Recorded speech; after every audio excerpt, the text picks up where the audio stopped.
Hello and welcome to Matt's Automotive Channel. In this video we're going to be addressing a leak from the crankshaft seal, or sometimes referred to as the front main seal. So let's go ahead and get started. I'm first going to start by removing the negative battery terminal. And then we'll go ahead and remove the coolant overflow tank and the radiator fan, which should give us enough room to get in there to get the crank bolt and pulley off. I'll just remove the bolt here that retains this. Pull the tube off there.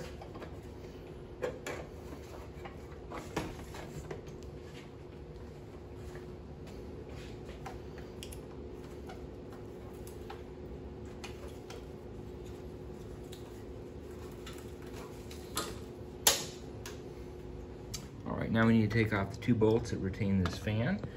There's one right down here on the driver's side, and then one right over here on the passenger side. With those two bolts removed, we should be able to just lift this fan away.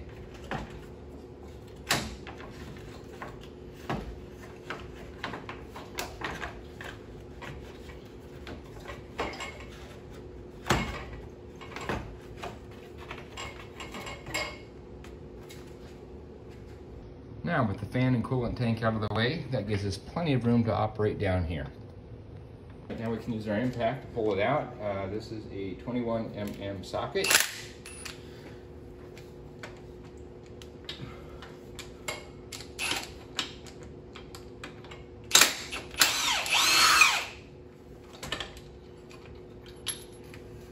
And there we go. And you can see a lot of leakage right here. This is very wet. That is such a bad leak, you can see it just kind of pouring out from here. So definitely that seal needs to be replaced. All right, here's a set of tools we're going to need to be able to pull that balancer. The bolt type wheel puller set. And I had to get some separate bolts that were not included in this kit because they didn't have either the right thread or the proper length. And then also along with this long reach harmonic balancer pulley installer. So here's our setup. Now we can just pull the balancer off.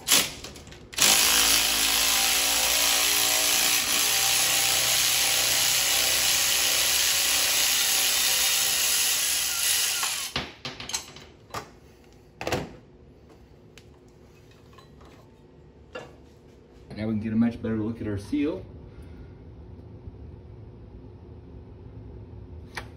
And then also the pulley puller. So basically it just goes in with those three longer bolts, and then it pushes it out with the center one. It's a huge balancer. Now note there are two ways that this thing can leak. It can leak from the inner diameter or the outer diameter. You can see the RTV there, it's used on the keyway to help prevent leakage past the bolt. And then you can also leak here on the outer side. And this is the best way that I found to pull the seals, is to drill a little hole, thread in a little screw, and then get a crowbar or something, and then just kind of pry out. There we are. Okay, now I just need to clean up the seal and work your way out, and don't push stuff into the motor. All right, this is kind of interesting. As you can see, this crankshaft pulley here has a couple of grooves or ridges in it, and I can actually fill those with my nail. And you can see that there's 2 points where it's going to rub right here on the outer and the inner side. So this thing is probably sitting in here, just like so. And then those ridges got worn, and then the oil most likely started leaking there. So when we put this back in, I noticed that this was recessed a bit, so we'll leave it a little further out. So it'll make contact a little bit further out on this balancer here. So the seals will be rubbing on a new area that hasn't been gouged in a bit there. So anyway, we'll be careful when we install the next one, so it's in a little different position. I did measure, and when you feel it, it feels like it's kind of tapered, but it really isn't. It's the same diameter all the way across. So these really are just little gouges taken out. It's actually, in this case, kind of nice to have this type of seal that doesn't have a little flange on it. So that way we can push it into different depths. Whereas if it was flanged, then we'd have to somehow address this issue here. There are what they call seal savers, which is a little sleeve that you can pound over the edge of this, and it makes a nice new surface again here with a little larger diameter, but they work. But since we have this type of seal, we'll just put it in a different place, and then we won't have to worry about that. It's really surprising how much this is actually gouged out. There must have been some dirt and debris in there that got caught between the seal and this balancer and just started tearing away at the metal there. We have our new crankshaft seal right here. I'm going to take a little different approach about installing this. Normally you would take the seal and then get something that goes around the edge of the seal here and then tap it in. But I'm going to avoid doing that. Anytime I can avoid having to tap a seal in, I do, because there is a spring that's located right there. And it is possible to pop that out if you hit it too hard. Impact will knock it out. So to eliminate that problem, I'm going to use the balancer installer here with a socket that goes around, and the end of this will get screwed into the crankshaft, and then I'll just turn this in and then push the thing in gently, so there'll be no possibility of knocking that spring out and then wrecking our seal. All right, another advantage to using this particular method is it'll get pushed in nice and square. And we don't, when you tap it in, you normally tap in, you know, just one side at a time there, and it can get uneven, that sort of thing. So this will make sure that it goes in nice and square and even.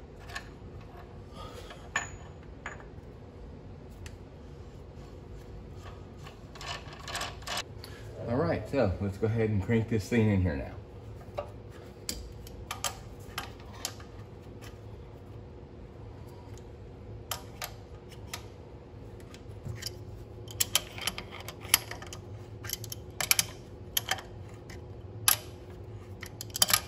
Okay, and I'm going to push this in and leave it just a little bit below flush. And again, we're doing this because we want this seal to be in a little different position so it doesn't ride in the same grooves that were torn into the balancer. All right, I think I'll leave it here at this point.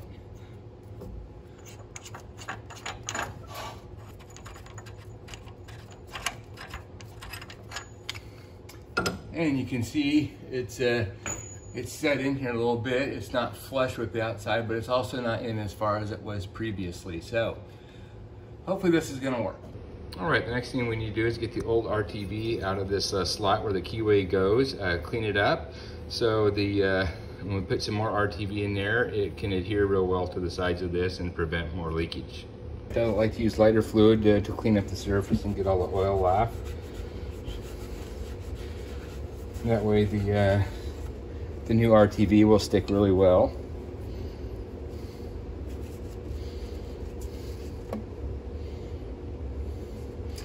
Okay, make sure you get into that keyway really well where the RTV has to stick.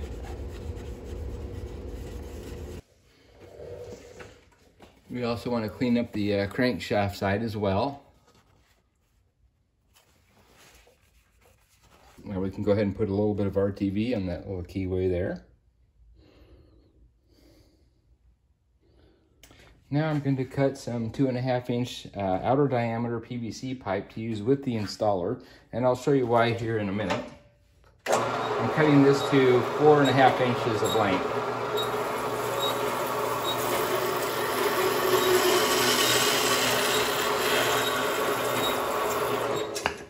All right, so real quick, let me show you why I cut out this piece here. And it has to do with pushing this thing in. First of all, you want to use the installer to get the balancer back in. Reason being, if you just try to use the regular bolt that goes in there, when this thing is out, you're probably only going to be able to catch a couple threads, if any at all, and then you risk stripping them out. So definitely use an installer. And this is going to go right here in between. So we can turn the nut here, because if we don't have a spacer in there, we'll turn this all the way in, and then it will fall into that little hole there, and we won't be able to get a wrench on it. We can't use a socket because this shaft here will stick out too far, and you can't get an open-end wrench on it because it's going to be in that orifice there. So this is really the only way to get around it. You probably won't ever have to deal with something like this on other car manufacturers, but Ford, they like to make it difficult. All right, so here we go.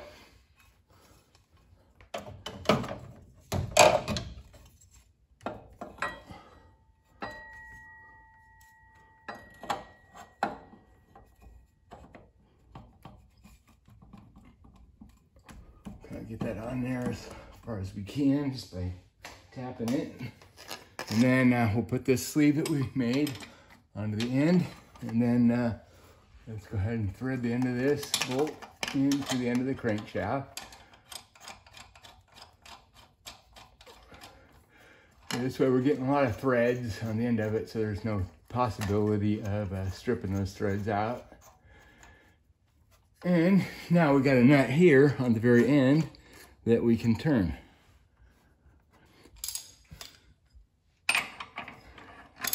Now we can push the balancer on.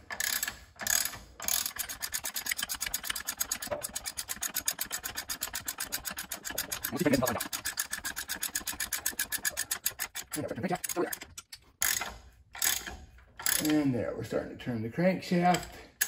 So we're there. All right, now we can go ahead and remove the assembly.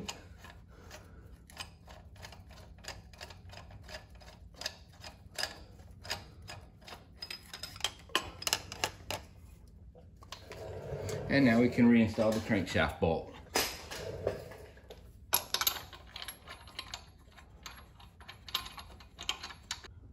All right, the torque spec for this crankshaft bolt here is 118 pound-feet.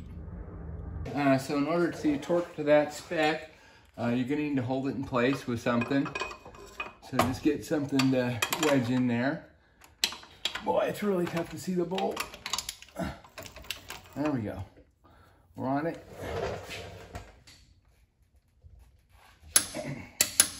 There we go. Now we can go ahead and install our belt.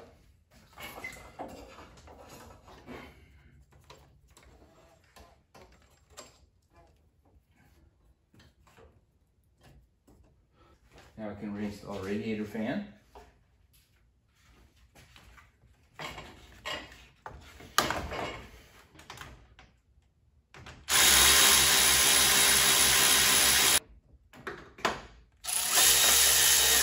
Connect the wiring harness for the fan.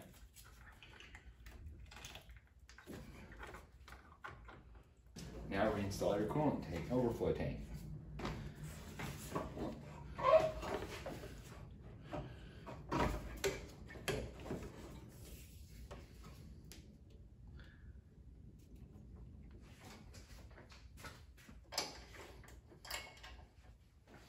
Now reattach your negative battery terminal, and then we're ready to take it for a test drive.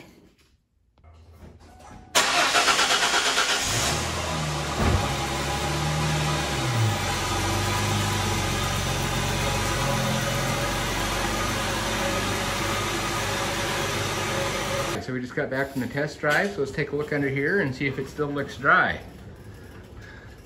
Okay, and it looks pretty good actually. Normally we'd have a little bit of oil dripping down here and it'd finally get all over the bottom of this oil pan. It looks dry. We'll have to keep an eye on it though, because I did occasionally see oil look like it was coming down from here, from the oil filter housing, and dripping down here. I don't know if it was a result of the crank seal leaking and maybe some of that oil was getting slung onto the oil filter. So we'll keep an eye on that. If we do have to replace something, it's just the oil filter housing, so just a few bolts up there and drop it, put a new gasket in it. Should be pretty simple, but we'll keep an eye on it. If we have no more leaks, this thing's completely leak-free and ready to drive on a daily basis. All right, so I think we're going to conclude the video right here. Anyway, that's how you replace a front main seal, or sometimes referred to as a crankshaft seal, on a 2001 Mustang. So again, we'll keep an eye on it and see if any other leaks develop, or if we have a leak from the oil housing. But if not, I think we're pretty much done with this car. So I'll catch you on the next video. Bye-bye.